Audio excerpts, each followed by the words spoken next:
Podzim do města vstoupil, krat a loupil, stromům listí strhával. Byl jak zbavený smyslů, bez rozmyslu, rány létu rozdával.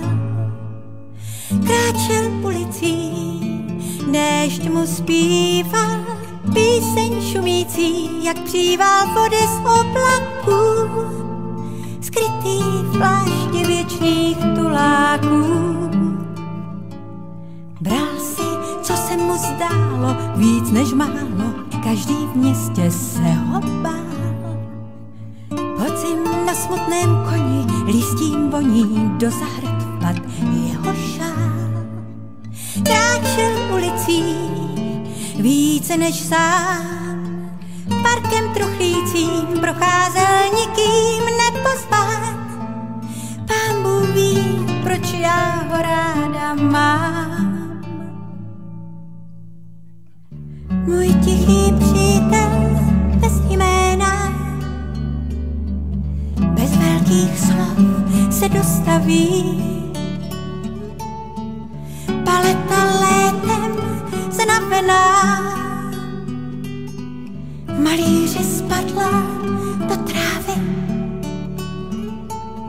Můj tichý přítel vypráví a venku svítá.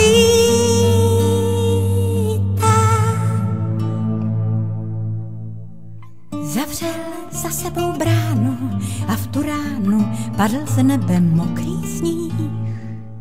Svět byl najednou šedý, naposledy ptačí zpěv to ráno stih.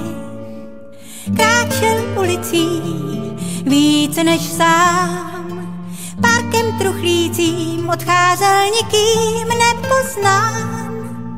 Pán Bůh ví, proč já ho ráda mám. Můj tichý přítel bez jména,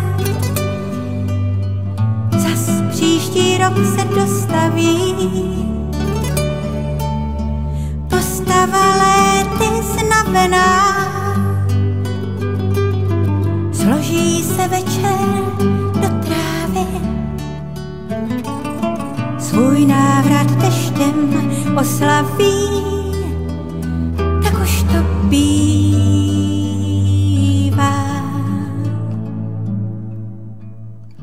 Povídám o všem, co má rád, o barvách duhy poslední, o vůni listí ze zahrad, o mlze, než se rozední. Já můžu slyšet 1000krát